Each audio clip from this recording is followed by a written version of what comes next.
हमारे देश के सभी दुखों की जड़, हम सब गरीबों के दुखों की जड़ इस देश का मनुवाद और मनीवाद है।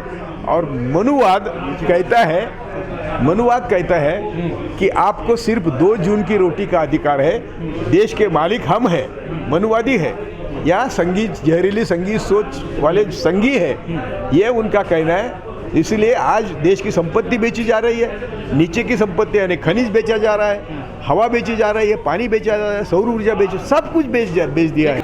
अभी किसान का आंदोलन 100% यशस्वी हुए बिना वापस जाएंगे नहीं किसान। MSP देना इतना आसान है कि हमारे पास बहुत पैसे हैं। मैंने कहा, अभी भी कहता हूँ, चैलेंज के साथ मैं जाहिर चर्चा करने को तैयार हूँ कि मोदी ने 7 साल में कम से कम 50 लाख करोड़ का फायदा या मुनाफा चंद उद्योगपतियों को दिया है। टैक्स माफी होगी और भी कई जो बातें हैं, उसमें कर्ज माफी होगी, ब्याज माफी होगी, पैकेज होगा, जो सब दिया है वो चंद उद्योगपतियों को दिया है और उससे देश भिखारी हुआ है। कि घर घर में मैसेज जाना चाहिए कि मनुवादी और मनीवादी हमारे दुश्मन हैं और उनके खिलाफ हमें एक साथ जात धर्म पंथ छोड़ के रास्ते पर आना है। बंगाल के लोग बहुत होशियार है। अभी EVM ने गड़बड़ नहीं करी तो वो बिहार में भी नहीं जीतते थे, वो बंगाल में भी नहीं जीते थे। और EVM के लिए मोदी ने 2009 से तैयारी करी है, उसका भी मेरे पास सबूत है। 2009 में उन्होंने एक्सपर्ट बुलाए थे और EVM कैसा मैनेज होता है इसके बारे में ट्रेनिंग खुद मोदी ने ली थी।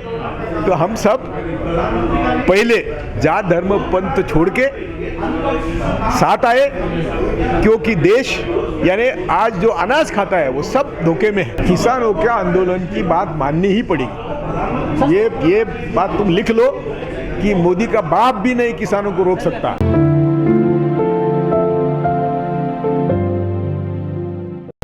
एक तो EVM है, चुनाव आयोग है और उच्चतम न्यायालय का मोदी को आशीर्वाद है। सभी जो संवैधानिक संस्थाएं हैं, जिन संस्थाओं ने तय किया है, अभी देखो ना, राफेल का तो आज आया ना, मैं फेसबुक किया है कि उसमें $10 मिलियन का घपला हुआ है, बीच में खाए सब बिचौलियों के दिए।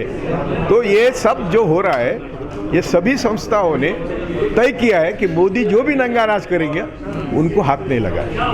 इसमें मैं कहता हूँ EVM की मदद है, चुनाव आयोग की मदद है और उच्चतम न्यायालय का आशीर्वाद है। इसीलिए मैं सोशल मीडिया को विनती करता हूँ कि आपकी जिम्मेदारी बनती है। आजकल आपकी क्रेडिबिलिटी है। कितने हमले हुए आज तक? अरे मेरे सब दोस्त मारे गए, जो लोहिया का न्यायमूर्ति लोहिया के मृत्यु के बारे में मेरे पास आए उनको मारा है। जो पानसरे और हमने लिया था कि हु किल्ड कर ये विषय लिया था, पानसरे को मारा है। हमने अंधश्रद्धा निर्मूलन का कानून बनाया, वो दाभोलकर को मारा है। कितने लोगों को मारा है? ये तो मारने का तो उनका सिलसिला जारी है, लेकिन तो क्या डराने की कोशिश की जा रही है? बिल्कुल। अरे उसको वीडियो निकालते हैं, वो मारने वाले वीडियो निकालते हैं और उनका कुछ बाल नहीं बाका होता है, वो सर्कुलेट करते हैं। तो ये डराने की कोशिश करते हैं और डरते हैं लोग। मीडिया ने उसको एक्सपोज किया क्या? और आंदोलन के लिए नहीं किया, हिंदू मुस्लिम के लिए किया होगा तो ठीक है। आंदोलन के लिए मोदी जी कभी आंदोलन नहीं करेंगे। हिंदू मुस्लिम के लिए कुछ किया होगा तो वो, लेकिन वो सच्चाई नहीं है। बांग्लादेश के लिए क्यों करेंगे? प्रधानमंत्री ने अपनी लेवल कभी रखी नहीं और वो पहले से ये जय श्री राम का नारा संविधान के खिलाफ है। ये सब जो कर रहे हैं, इनको मालूम है कि मेरे साथ EVM है, चुनाव आयोग है, उच्चतम न्यायालय का आशीर्वाद है, ब्यूरोक्रेसी है और सभी मनुवादी ताकतें मेरे पास है। तो इसलिए वो कर मैंने खुद सब पार्टियों को लेकर आवाज उठाया। तो जो पार्टी मेरे साथ सब पार्टी आई थी देश की, मैंने खुद मेरे पास प्रेस कॉन्फ्रेंस का रिपोर्ट है, लेकिन उनके पीछे ईडी लगाया। ऐसे है कि हमारे जैसे रास्ते पर जो लोग हैं उनको कुछ नहीं बिगाड़ सकते, सिर्फ मारेंगे और मरने को हम डरते नहीं। सरकार के बाप को कानून वापस लेना पड़ेगा।